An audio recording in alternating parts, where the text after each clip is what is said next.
Hey, good morning, everybody. Welcome back to another week of Ask the Pastors. As always, I'm here with Pastor Lund and Pastor Cowell. Good morning, guys. Morning. Good morning.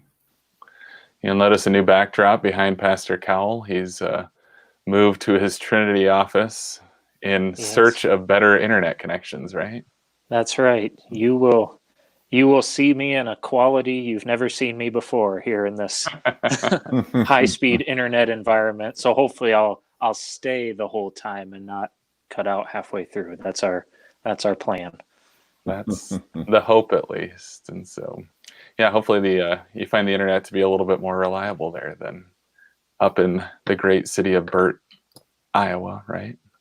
Yep. And well, we are on the cusp of fiber optic up there in Burt. So when that happens, it'll be smooth sailing. But they're not quite finished with the project yet. So yeah, I'm a little jealous about that. I'd love for us to lay down some fiber here in Algona, but I know the guy who knows the stuff about that, our own congregational president, John Bilstein, and he said they've got it. They just can't do it yet. So one of these days, maybe they will. Or I suppose they're putting it into new construction, so maybe that just means I have to build a house. But I feel like that might be a little bit of overkill just to get that kind of internet. Let's see. Today we got Nelda with us, Jeff, Marilyn Simpson, Joe, my mother from Montana, Lucille Waterman, Lindsay Baker, Joan Swenson. Good morning, everybody. Welcome. Thanks for joining us today. As always, if you've got questions, no matter how what you think about your questions, put them in the comments. We'd love to take them up. We actually only have a couple of questions today that have already been submitted. So for us to, well, we've talked about this before, pastors can talk forever, but for us to stick around and talk about anything worth watching, put your questions in the comment section. We'd love to talk about those today. Another rainy, kind of dreary day, guys, right? We haven't seen the sun in quite some time. I know it. Yeah, they keep saying it's going to get nice, and it doesn't. They keep lying. Yep. I don't know if it's just me, but like I look, it's been like for weeks now, it feels like I've looked at the next week's forecast and it always looks good. And then we get there and it's like, wait a minute, that's not what they said. Right. It's true. Well, I was watching the news this morning. Big day today. We're actually launching, they're hoping to launch a couple of people into space up to the International Space Station, which is apparently something the U.S. hasn't done on our soil for 10 years. So they were hoping for good weather, not only in Florida at Cape Canaveral where they're launching from, but they said they needed weather all the way, or decent weather in the Atlantic all the way up to Canada and over to Ireland. And I thought, well, that seems kind of strange. But then they explained that if they had to abort at some point after takeoff, the astronauts would parachute down and land somewhere in the Atlantic Ocean. And so they needed the weather to be decent so that they could recover them. And I don't know, thought that was kind of interesting. But yeah, first time. And NASA's not the one doing it. It's Elon Musk's company, I guess, that's launching a couple people up into space. So, SpaceX? Yeah, well, along those lines, with that project he's working on. Don't they have a new, like, is it called Space Force or something?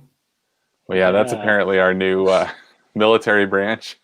Yeah, but I know Elon Musk he's got his own company. I think it's SpaceX, but I'm not sure.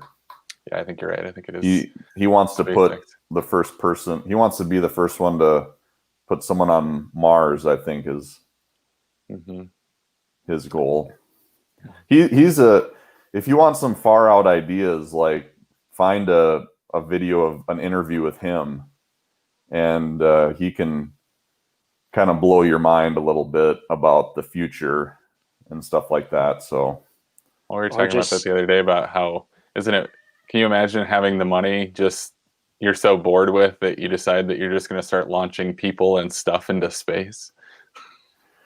Well, he on a recent interview, he said, he recently has just been getting rid of all of his houses because he just decided that he didn't need all these houses. He had like 20 some houses or something.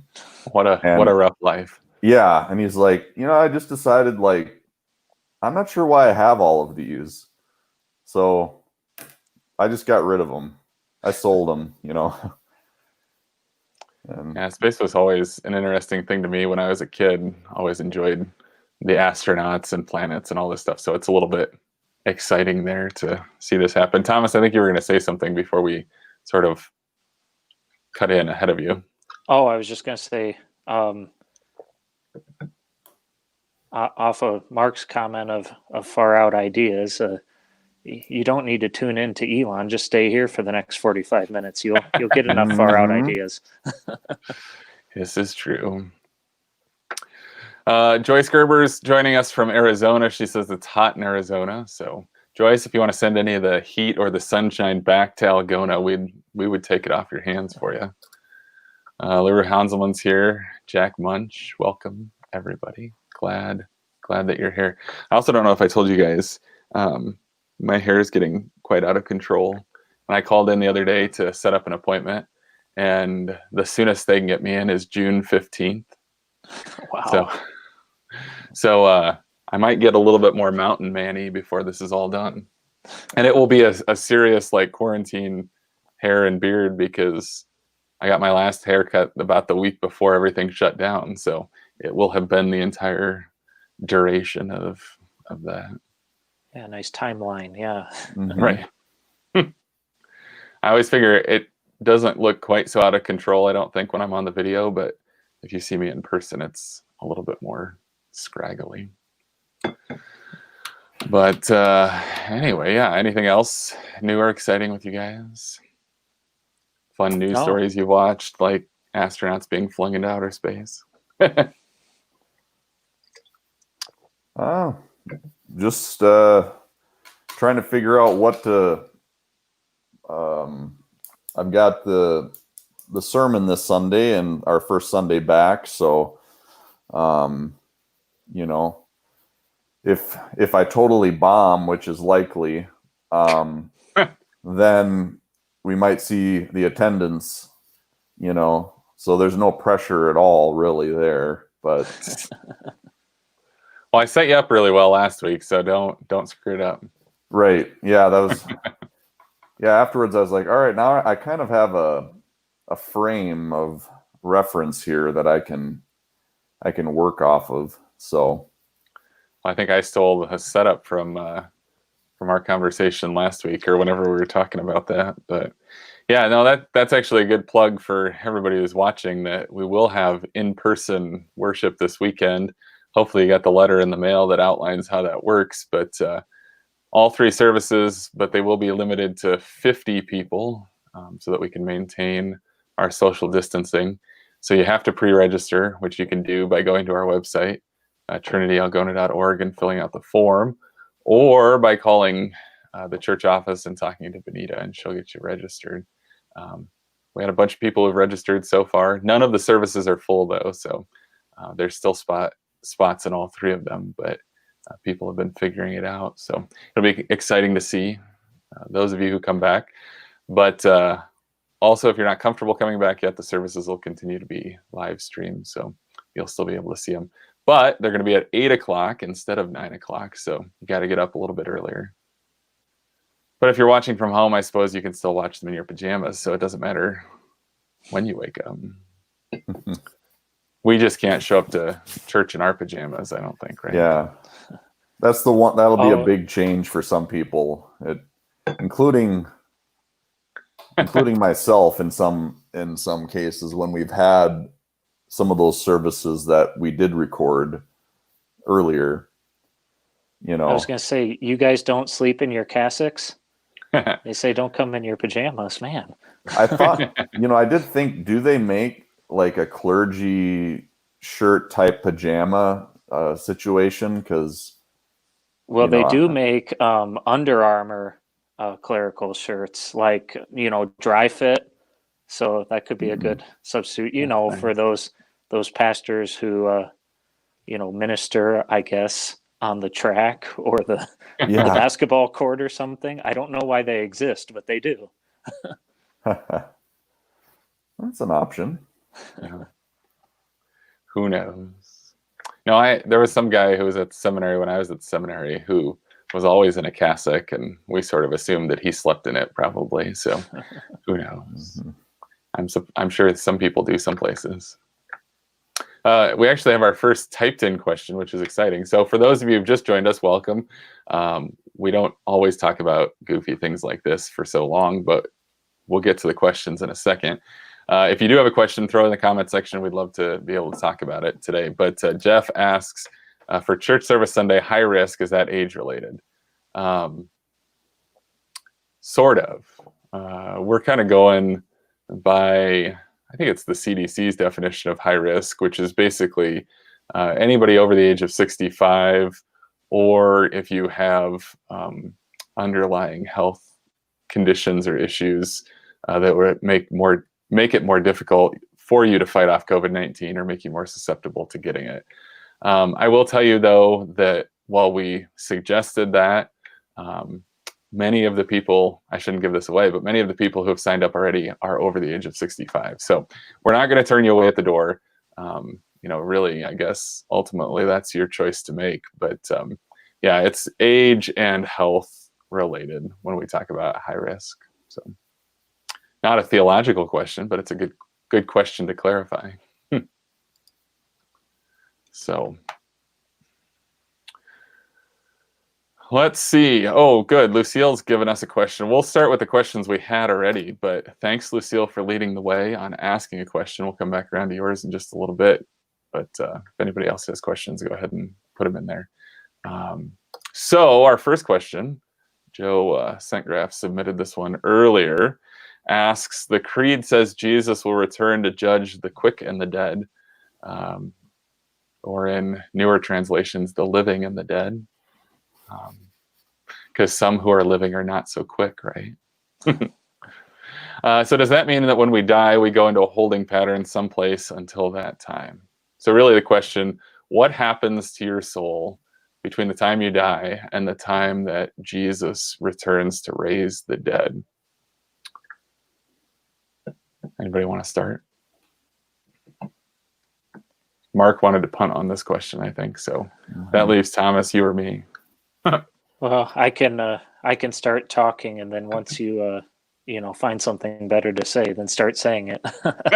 But one thing about questions like this is the reason we don't have, I suppose, like the perfect answer for this question is that it's not vitally important for us today. So when you read the Bible, there's things that just jump out at you, like, Jesus dying for your sins, how you ought to conduct yourself as a person who's been saved and redeemed by Christ, things like that.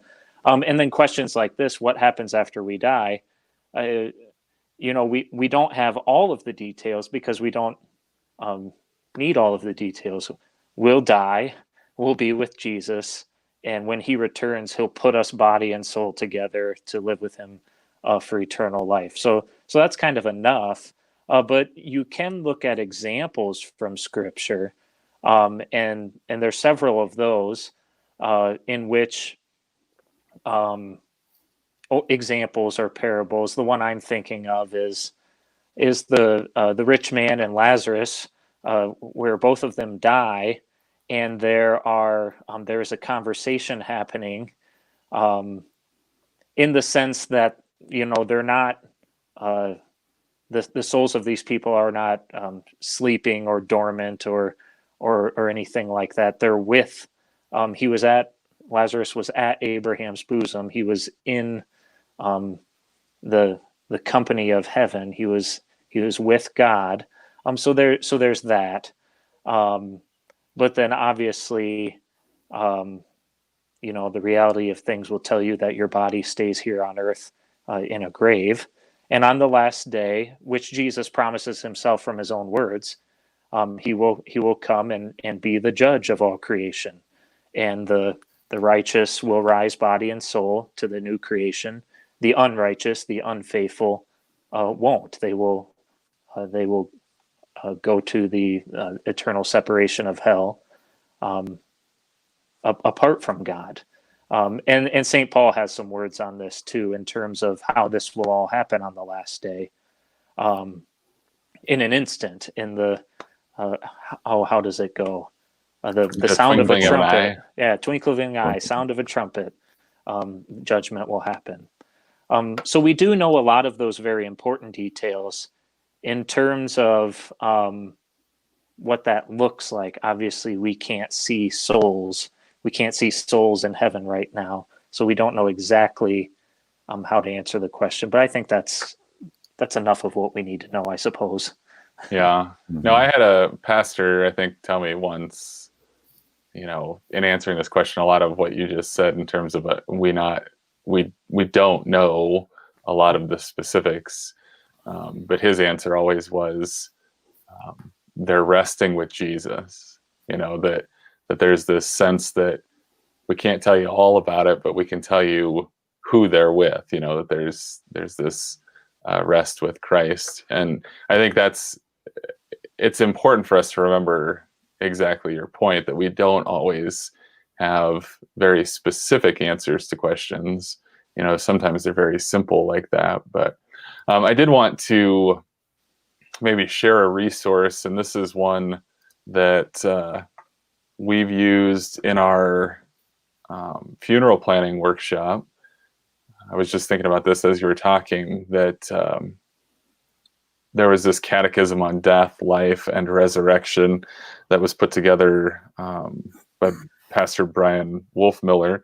And so if you come to our workshop on funeral planning, which we've held a couple of times, you get a copy of this. We print them off and we give them to everybody who comes.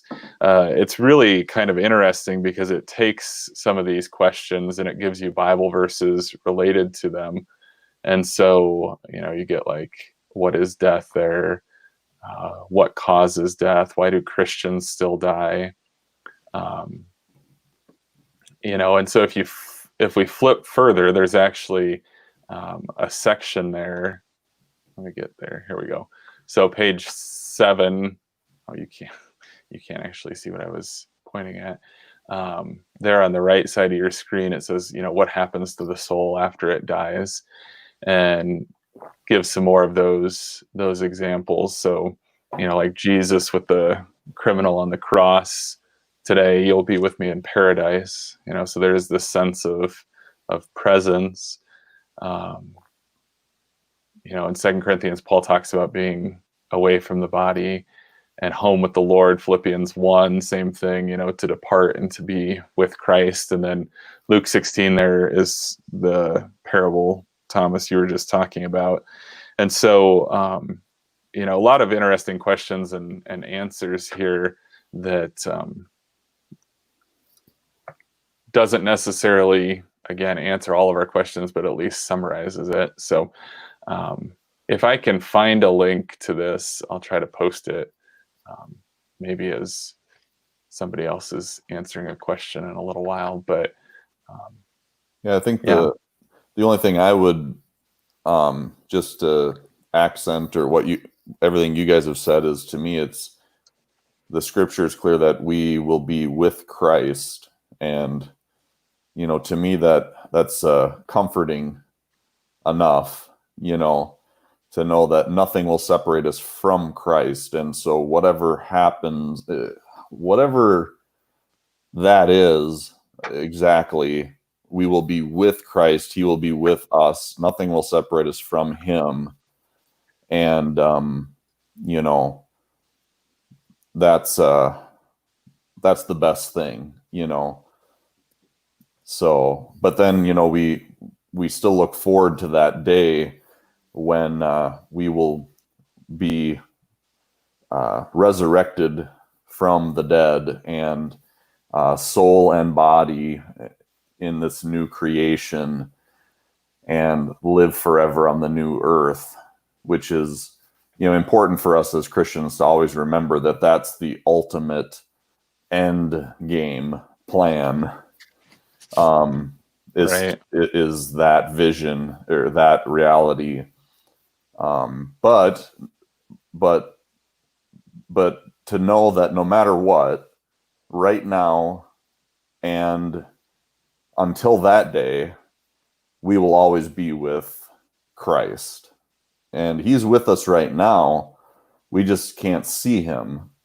And it kind of goes to the second coming in a way, is how the Bible talks about it, is his appearing, not so much as coming. I mean, you could say it as a coming, but really it's his appearing, so that he makes himself visible again to the world. But it's not as though he ever really left, Right. So Yeah, no, I think that's a good point, that we as Christians have a very physical hope, that it's not just sort of this spiritual floating away thing, but we do in fact look for the resurrection of the dead and the life of the world to come. It's always funny to me how frequently we confess that in the creed, and yet how surprising that still is sometimes for Christians. We say it, but it doesn't always click for us. And I think sometimes that has to do with just sort of our outside of church portrayals of heaven, that it's portrayed in art and movies and books and whatever in ways that are not necessarily faithful to Scripture, and not always intending to lead people astray. But when you see that really frequently, then it kind of messes with your idea of what's actually going to happen. And so, yeah, we most definitely look forward to Jesus coming back and raising the dead and reuniting bodies and souls together, because that is the whole the fullness of being human, is body and soul together. And Jesus has come to redeem all of that, and we'll bring that all back from the dead. So I did just drop the link in the comments, both on YouTube and Facebook, to where you can find that Catechism on Death if you're interested in checking that out and looking at it more. I think it looked like on the website you could scroll through it, or you can download the PDF. And notice the page numbers on the PDF. I was realizing this as I was flipping through, that it's formatted to print as a booklet, and so the pages don't necessarily run sequentially, because of how you have to print things. So just watch that. Alrighty, anything else on this one, guys? I guess to end, a nice plug to read your catechism. You can confess the creed every day if you want, and if you do, it'll always be there, and it'll always be on your mind. So those surprising things, like we said, physical life forever with God, that can always be on your mind. Just say the creed every night or every morning. Right. Yeah, that's a good point. So here's one submitted by, somebody had asked Pastor Lund this one, so we decided to throw it in here. Why do we make the sign of the cross, and does it matter which direction you make it? And we're going to throw this one right over to Pastor Lund, because you got it. Well, first of all, I think this is this is tied into what we were just talking about in a very direct way, because we are physical beings, and so therefore it's appropriate for us to just because something's physical doesn't mean it can't be spiritual. Sometimes we make that dichotomy where it's not meant to be made. So doing a physical act like making the sign of the cross is something that can have great benefit to us, to our spiritual lives, to our faith, in that it reminds us that we are baptized into Christ. We're God's own child, And that's the main reason why we do it. But it's also, you can go really deep into it in terms of, you know, you are identifying yourself as a Christian publicly. So it's a witness. You're also saying, you know, I'm willing to follow Christ no matter what, and bear the crosses that come my way in life. And all of that goes together, and to realize that we live this Christian life, body and soul. So I guess that's a short answer for why we make the sign of the cross. It doesn't matter which direction you make it. No, it doesn't. The interesting thing I found was that looking online, and yeah, you can't always find the best resources online, but from what I could tell early on in the church, and this goes back to at least the 4th century and maybe back to the 2nd century, where Christians were making the sign of the cross. And at least by like the 4th century, they were often making it with 2 fingers, or actually this way. No, this way. There we go. So these 3 fingers here, the Trinity. Here, let me get that. And then these 2 fingers, the 2 natures in Christ. And they would make from the head to the heart. And then this is my right side, even though it looks left, to the left, right to left.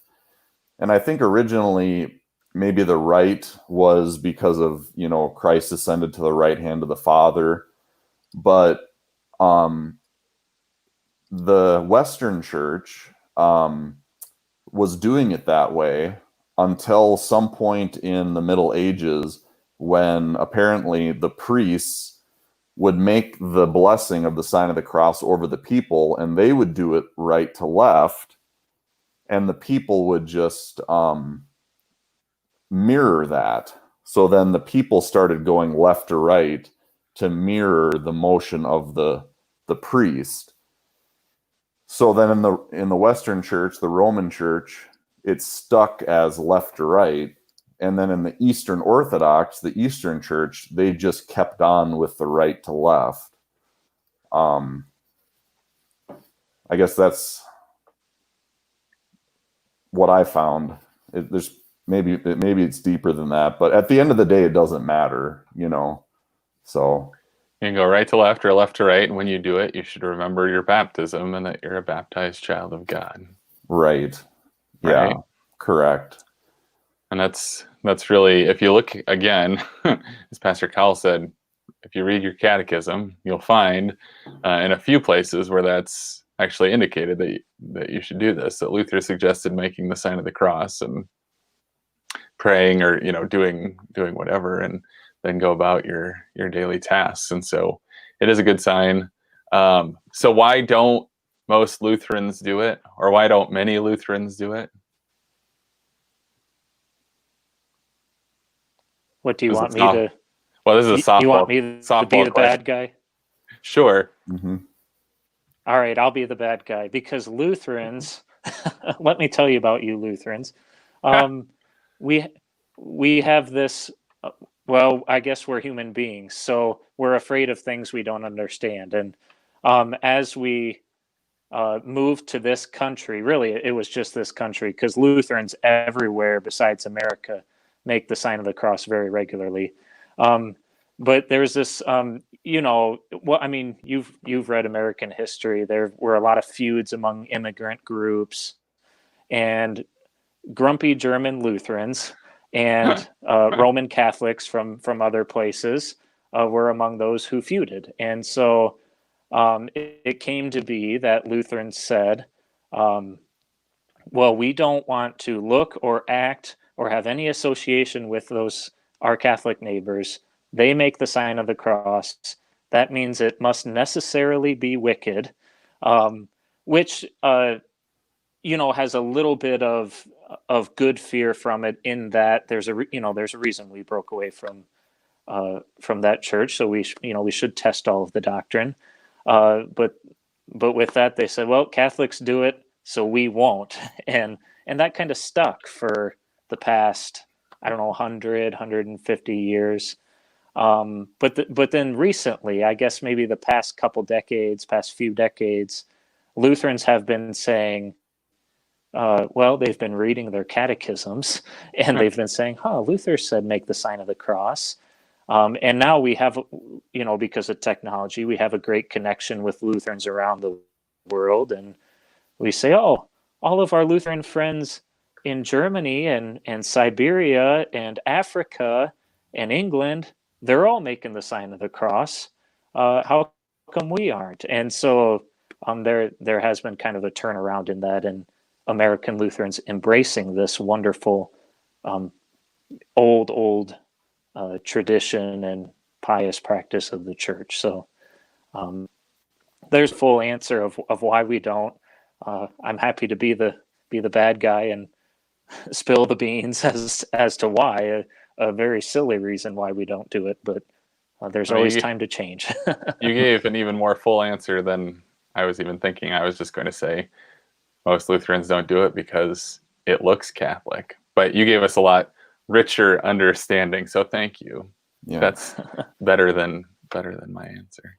And it's a difficult thing to, when you have lost it, it's a difficult thing to bring it back, because it's like, if you were to go to a Roman Catholic church, I don't know this because I haven't done a survey, but I've often thought this, that if you were to survey Roman Catholics and say, do you feel like compelled or like you're under somebody's thumb to make the sign of the cross? Is this like a burden to you or something? I would think that at least like the really faithful, pious Roman Catholics who understand their church's theology and are weekly going Catholics would say, well, absolutely not. No, it's just what we do. It's who we are. And they'd give you reasons why they do it and so on. So that when you're in a Roman Catholic church, it's just what they do. And we could find this in any denomination. There are certain things that we do, we're not even maybe aware that we're doing it. And it's just part of who we are, But to get that going when it's not there, can be very difficult and awkward. Yeah. And especially also it's awkward. Go ahead. Oh no, go ahead. Finish. I was going to say it's especially awkward as Lutherans with the fact that we can commend this practice, but we cannot say like in any way you should do it.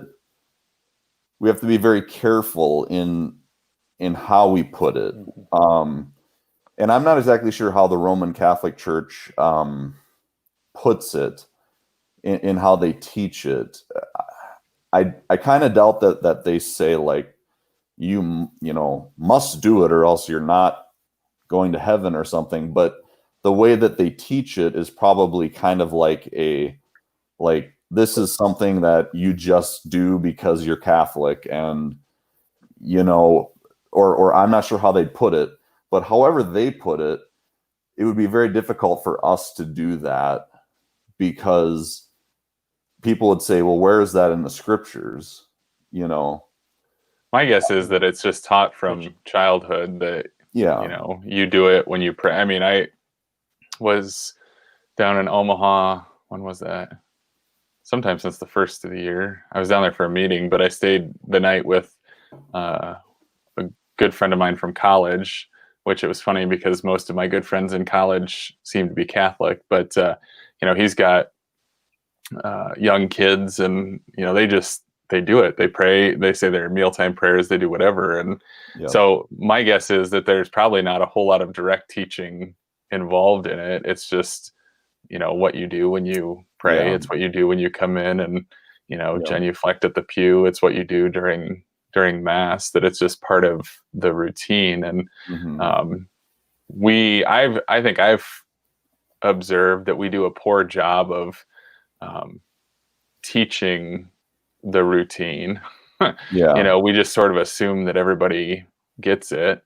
And that's why I'm a big fan of trying to explain things. Like, if we're going to do things that we've always done, we should probably teach people why. And so, before worship, we talk about why the colors are the way that they are, why this is the way that it is, or what the church, where we're at in the church year. Like, even our stained glass window series was meant to teach why we had the stained glass windows like we have them. And so, from a church perspective too, sometimes I think we can be a little bit more intentional in teaching it. And I think that's, to Thomas's point, sort of what's been happening in some places, at least here in the last couple of decades, is that as it's been, I don't even say rediscovered or understood not to be something that should be avoided, you've seen more and more people talk about it and teach about it too. So I think whatever we can do to encourage people in that direction, because it is a good practice. It's that starting point, or getting it going, that can be difficult. But yeah, once you get that going, it becomes an organic thing that's just part of just who you are and your church. And but getting the ball rolling on something like that can be difficult, I would think. Yeah, I think you're right. So, because you can't say like, oh well, we're all going to start doing this now. It's not quite that simple. And again, we wouldn't really have the authority to do that anyway. So, yeah.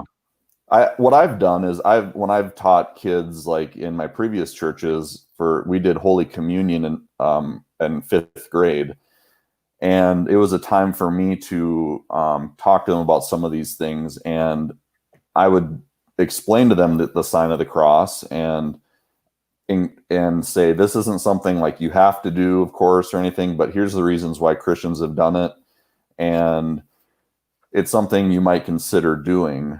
And so sometimes it kind of caught on with them, and oftentimes it was because their parents saw the value in it. And so we'd have some of the younger families making the sign of the cross in the church. And it was always interesting to see that out in the congregation, these pockets of people who were making the sign of the cross, and then others weren't, which is fine, because, this is the other thing, is that we're in Christian freedom. We shouldn't feel compelled to do it. But like you said, Tom, I think it's something that you'd have to start with at a very young age, and become part of the family life and so on. Right. Thomas, we were so hopeful we weren't going to lose you today, but we lost you for a second. I don't know if you can hear us. Maybe you can. Yeah, no kidding. I think I'm back. Yeah, I was so disappointed. I got kicked out. Hey, I'm at Trinity. What's going on? That's so weird. Strange. Well, welcome back. Alrighty, so to one of our written in questions from Lucille Waterman, she asks, were all those who helped spread Christianity after Pentecost and the years following Jews? It's a good question. Initially, yes, as far as I know. Go for it, Mark. Well, that's if you look at the answer, right? Yeah. Well, if you look at Acts, I mean, all of Jesus' apostles are Jewish ethnically. Jesus himself was Jewish. And the early church was made up of just Jews who believed in Jesus as the Messiah. And then at some point there in Acts, they start bringing this message to the Gentiles also. And then the Gentiles get brought in. But initially it was ethnically Jewish people, and then people who were previously religiously Jewish. Right. As well. And it's kind of interesting because as you watch Paul's missionary journey start, Paul starts in most of the places that he goes by going to the synagogues, although that doesn't always work incredibly well for him, and so he ends up in the town squares a lot of times, or he gets thrown out of places. So yeah, I would say yes initially, like you did with that transition into to Gentiles, because then you see the Gentile converts and their support of the mission work too. So, and I'm sure, if we were to go through the acknowledgments sections of Paul's letters, we'd probably be able to pick out, some of those people that he acknowledges who have been working alongside of him, who were Gentiles themselves. Thomas, I don't know, now that you're back again, if you have any thoughts on this question. We basically said yes initially with a transition to Gentiles.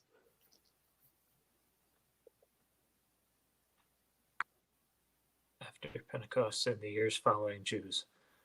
Were all those who helped spread, were they Jews? Well, no. But as I'm sure what you answered, mostly yes. But I mean, that's kind of a big deal in the spread of Christianity, that it's first to the Jew and then to the Gentile, encompassing all nations. And so, what that means in terms of how it initially spread,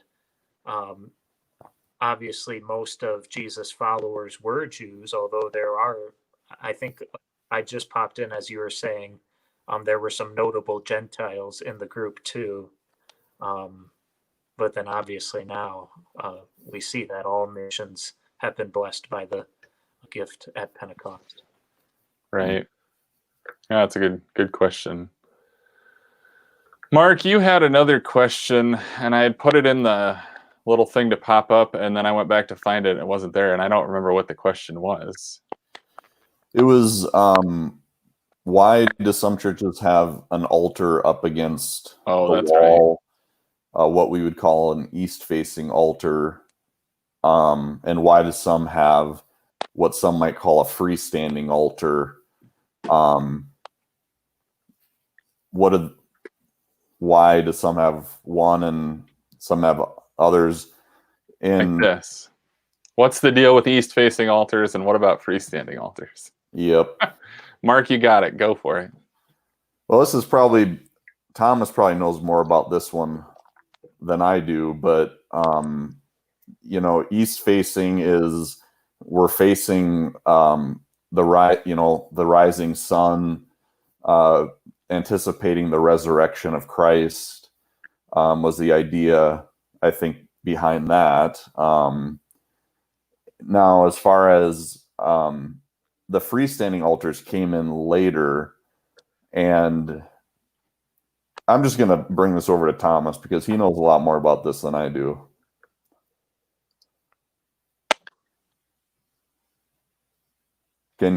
Sorry, your sound cut out. Can you say that last sentence again? I was just saying, I think you probably know more about the and we lost him. Hey, Mark, you got to take this for a second. Okay. I got to go. Okay.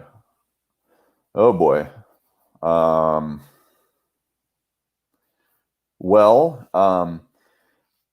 So as far as, like I said, the east-facing altars, you're facing the rising sun. It's the anticipating that resurrection of the body. on the last day. The freestanding altar, I think ultimately the idea behind the freestanding altar is that the pastor can face the people instead of having his back to the people. Now, during the Second Vatican Council, they made some changes where they introduced the freestanding altar into the Roman Catholic Church for the celebration of the Eucharist, the Lord's Supper. So when you go to Roman Catholic churches today, unless you happen to go to one that is practicing the old Tridentine Mass, the old Latin Mass, the priest, when it comes time for the sacrament of the altar, will be facing the congregation, and that comes out of the reforms of the Second Vatican Council that happened in the 1960s. And I don't know all the reasons for why they wanted to make that change, but I will say that if I'm not mistaken, I think Martin Luther advocated at one point for a freestanding altar for the Eucharist, for the pastor to face the people.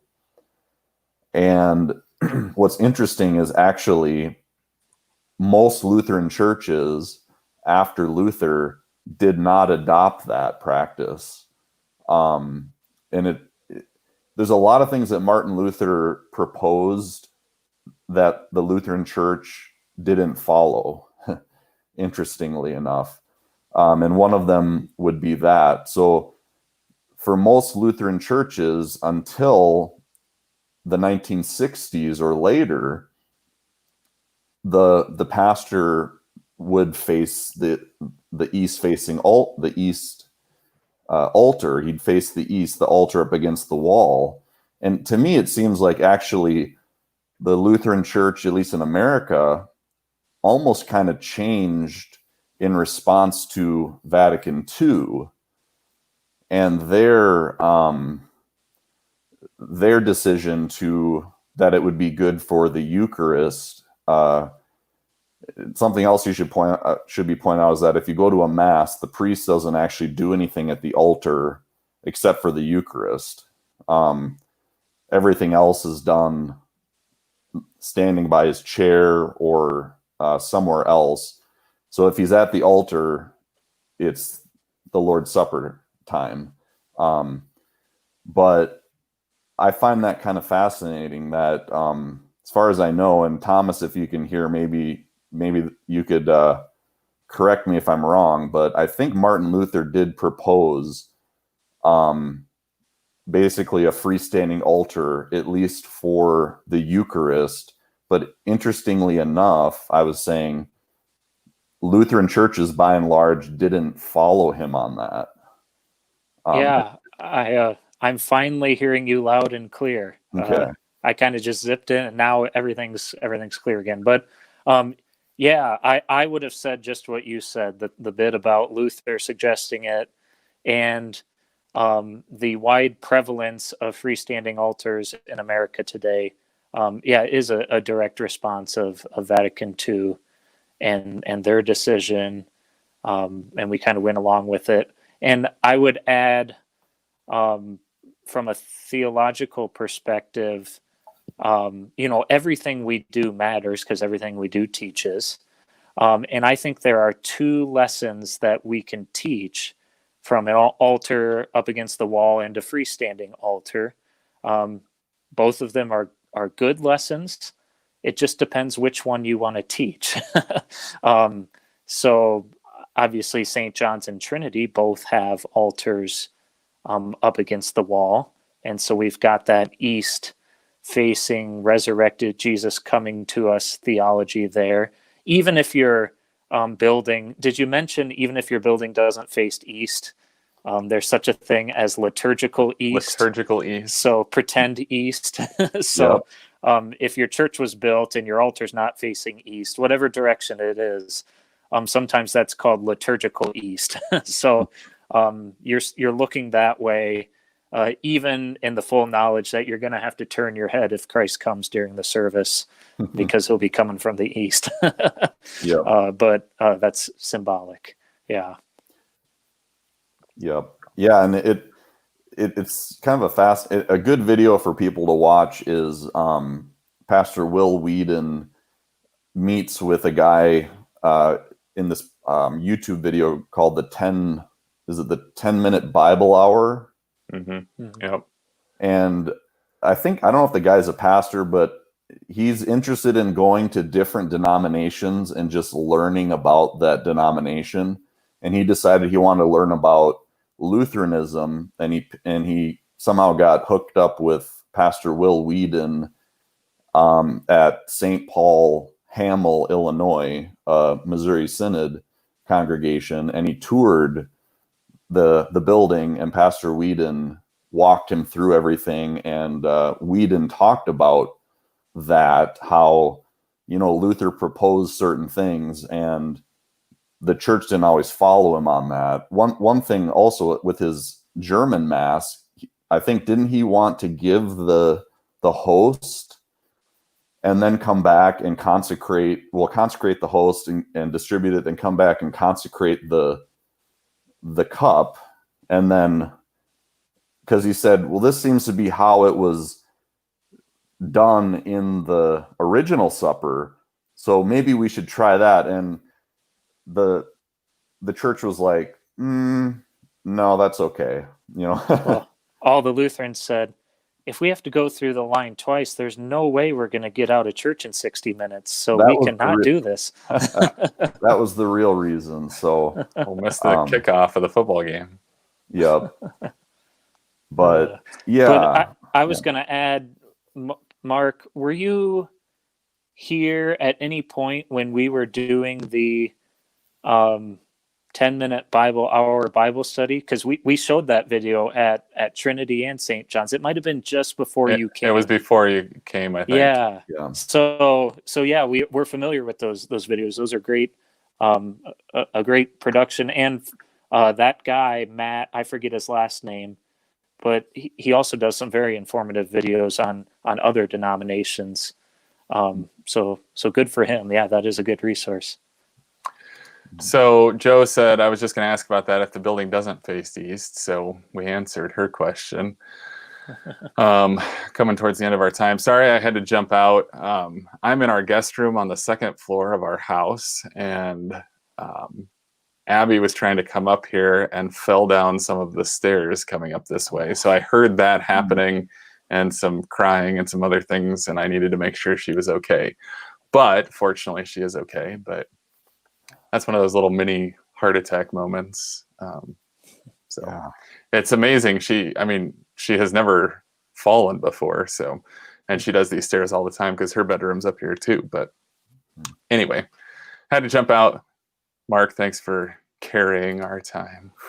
Yeah, it was scary, but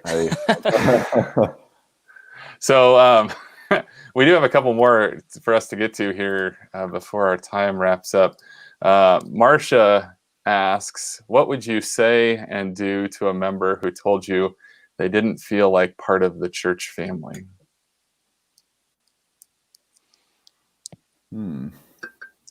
That's a good thing to talk about, because that'd be a good concern that you would want to address if someone said that. And on the spot, there probably is no good answer without going into some detail. I'd first say, well, God's your father, isn't he? Of course you're part of the church family. We're all children of God. But then also try to find a way to show your love to them individually as a member of, because I assume church family would mean member of the congregation, and say, hey, call me up. I'll pray with you anytime. Next Sunday, why don't you sit with me in the pew? When we're allowed to do that. But yeah, try to find some concrete way of saying, wow, I'm so sorry you don't feel part of the church family. what can I do to help? Because there are certainly things we could do to help. Right. And I think your last point there is an important one, that making people feel welcome really has to be everybody's job. Because, as I sort of read this, it's sort of directed to us as pastors, which we most definitely, can do that encouraging, and we want everyone to feel welcome. But unfortunately, we can't invite you to sit with us in our pew next to us because, well, usually the acolytes are there, so there's not any extra room. But, but if as a church family together, we're looking out for people and encouraging them, and I've found that a lot of our regular members know a lot of our people who are, occasional or don't come anymore at all. And sometimes they're encouraging them, but, sometimes we just sort of forget. And so finding ways to actively recognize maybe the people who are sitting by themselves, or those people who, don't seem to have anybody to talk to, in the narthex before or after church, and making a point, even to just say hi and ask them how they're doing. I would say on the flip side too, I would encourage everybody to find a place to get involved, because I think the way that you really get connected is by being involved too. So, if you like Bible study, come to Bible study. Although really everybody should be coming to Bible study. Come to Bible study, sit at a table, with a few other people. It's going to be awkward for a couple weeks, but then you start to get to know people, or volunteer for one of the activities that we have going on. Because I think while it's hard for us to put ourselves out there, it's equally hard for people to get to know us, and for us to get to know other people, unless we're around where other people are. So I think, sometimes our response to this, I don't feel like a part of the church family, so I'm going to quit coming, doesn't actually solve the solution either. So I think it's a kind of a partnership from both sides. Those who are regularly here need to be kind of looking and encouraging and loving and supporting and caring, and being willing, to let somebody come and sit at your Bible study table, or be willing to invite somebody to come and sit in your pew with you, or, whatever the case might be, to make them feel connected. And then on the other side, we've got to put ourselves in those positions to get connected. Yeah. That was Jeff's comment too here. Help them find something, an activity that they could become a part of. Yeah, and I think emphasizing, like we talked about, the approach is different in some ways, if a pastor's talking to this person, or if a member is, although in some ways it's the same, in that the first thing that I thought of was I would want to really listen to the person, and really try to understand what they're saying, and be a good listener to them. And then I think one thing to emphasize, like you guys have talked about, is just that word family, is that the church is a family. And if you think of a family, oftentimes you don't always like all of your family members. Oftentimes family members do things or say things that are hurtful and so on, but we're still family. And we have to, as a church, try to get that ingrained into all of us, and also try our best to remember that we're not little families that make up this club. We're the body of Christ. We are the family of God. And I've emphasized before that this is the only family relationships that will last for eternity. We'll know our, if our spouse is a believer, or our child is a believer, we'll know them in eternity, but not as spouse and not as son or daughter, but as brother and sister in Christ. And so the church family is the only family that is going to last forever. Yeah. So Lindsay says, reach I was out to gonna. them. Oh, sorry. Yeah. Go ahead, Thomas. I'm just gonna. I was gonna make that a. Oh, sorry. I was gonna make that same point that Mark made about the family versus the club, because the church is not an association of believers where you say, I don't really like those people. I'm not really having fun there. I'm just going to leave and not come back. No, the church is a family. You can't just leave and not come back. If someone has disappointed you or upset you, then they're your family. You need to talk to them about it, and they need to ask your forgiveness, and you need to forgive them. If your family member is hurting or in need or in trouble, you can't just walk away and say, wow, I hope the best for them. You need to help them. You're a family, and you should take that very literally. It's not the family of God, the church family isn't a metaphor. Like you were saying, Mark, it's the real deal. Mm-hmm. Right. So we should try to treat it that way. Yeah. So Lindsay says, reach out to them. Jack says, even just saying hi to them and welcoming them. Lindsay also says, maybe even a small confidential group to reach out to people that are feeling like this. Yeah, I think that's can be a good idea too of, not everybody's gift is that sort of, what do you want to say? Putting yourself out there, sort of hospitality for people. So sometimes finding people who are good at it and turning them loose is good. Jeff says it's hard for some people to ask to become part of a group. It's good if we reach out. Yeah, that's 100% true. Like, you're far more likely to come and do something if somebody's invited you to come and do it than just to say, hey, this thing's going on, you should come. Marsha followed up and said, feel part of the family, but in the past, many years ago, haven't. Working at Task has helped me. Yeah, and we're glad that you're working at Task and doing that. That's awesome, and glad that that's been kind of a door for you to be here. So, Marsha, we're thankful you're a part of the family here too. I do want to back up. Oh, go ahead, Thomas. I just add one more thing, even though I've added 5 things. One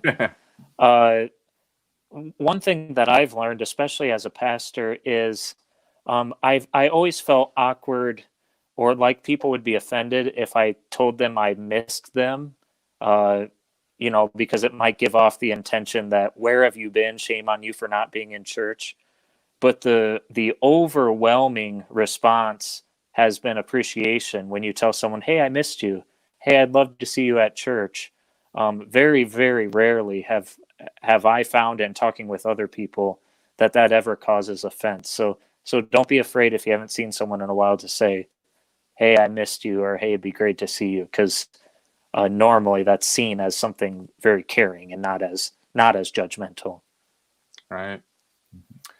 I think these comments came in before while I stepped out for a second. Lucille, in a follow-up to her question about Jews being a part of spreading the gospel, said a few years ago there was publicity about Jews for Jesus. And then she said, is that group still active? And yes, there are a few. In the Missouri Synod, there's a group called Apple of His Eye. But yeah, there are groups that are working on sharing that good news back with people who are Jewish themselves. Lindsay at one point said me in between all of those comments, and I don't know what that means because I wasn't here. So I'll just put it up there so you know that we saw it. Sorry that I don't know why it's there. But anyway, that gets us through all of our questions for today. And look, we still went 4 minutes past the hour, so we do pretty good at filling the time. So yeah, anyway, thanks for joining us, everybody. Glad that you're here. And we're also, I've sort of thought about this. This kind of came from some conversations that we've had about maybe doing some themed weeks where we like pick a theme and have you submit questions about that theme. So if any of you have an idea for themes that you would like us to take a look at, that may help direct the questions a little bit, because I know it's hard sometimes maybe to just come up with a topic off the top of your head. But we could do a theme on like the question today about where do we go when we die? Like we could do death and heaven or something like that. But if you've got questions related to a theme, or if you have a theme, send that our way and we'll consider those as well. So last thoughts, guys? Anything? None. You have all my thoughts. Awesome. Just keep the faith. Yes. Well, God's blessings on the rest of your day and on your week. And join us tomorrow for morning prayer if you'd like to, 9 a.m. back here on YouTube and Facebook. Take care, everybody.